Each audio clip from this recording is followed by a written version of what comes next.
indeed, per our prognosis, we can conclude that we have expenditure problem. Because when we end up coming out with a political pressure, and there's a political buy-in, and we decide to go into an expenditure expedition and promise heaven whilst you have nothing, you will get the problems that we are getting today. The NPP in their 2016 manifesto promised a bit too much. The expenditure promises were too many. And if you look at my article that I published, I concluded that before the elections, I concluded that if they are to go this way, the economy will crash.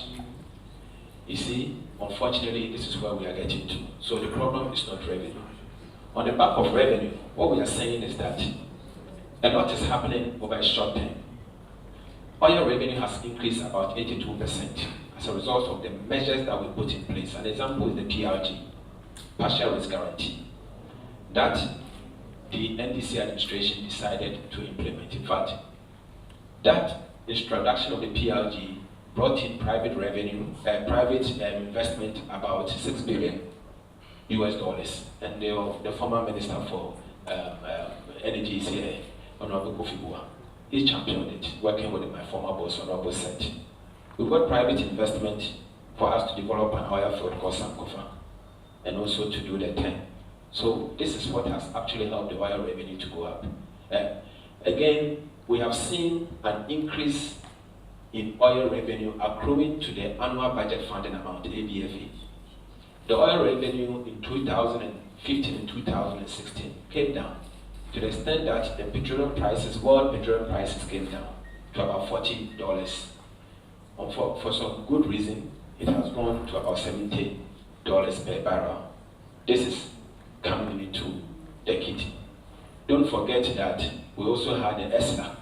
In the year 2017 alone, the Energy Sector Levies Act brought in additional revenue approximately 3.5 billion cedis, which is about 2 times of what we had as oil revenue for the year 2016. So the problem here, it is not expenditure, it is not revenue. We think it's an expenditure problem. We as minority, we will come out with our prognosis as time goes on. Then another question was to find out from us the temporal taxes from Ahmed. A typical one was the National Fiscal Stabilization Levy. It was a temporal tax.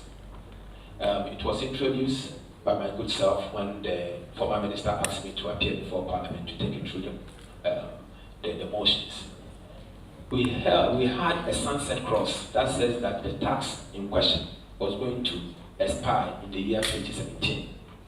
The NPP had promised the people of this country that should they win power, they are going to remove the National Fiscal Stabilization Levy and the Special Import Levy, which also had a sunset clause. They only came to office and then they decided to extend it instead for 2 more years. So indeed, there was temporal taxes. The law that was passed had sunset that was going to expire. But the government, who promised heaven, all of a sudden decided to rather extend it, to impose the hardship on the people of this country. And then the last point, you wanted to find out whether this is going to be our campaign, is going to inform our manifesto. Obviously, yes. We are learning from the MPP mistakes. We will not promise heaven and deliver hell. We won't do that. We will not overpromise. And by the time we launch our campaign, and by the time we launch our manifesto, you will see a clear alternative to governance. A clear alternative to governance, to the extent that every single project will be costed.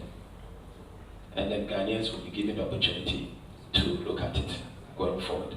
I think I'll give it to Honorable Fifi to speak. Then we'll take it from there. Thank you very much.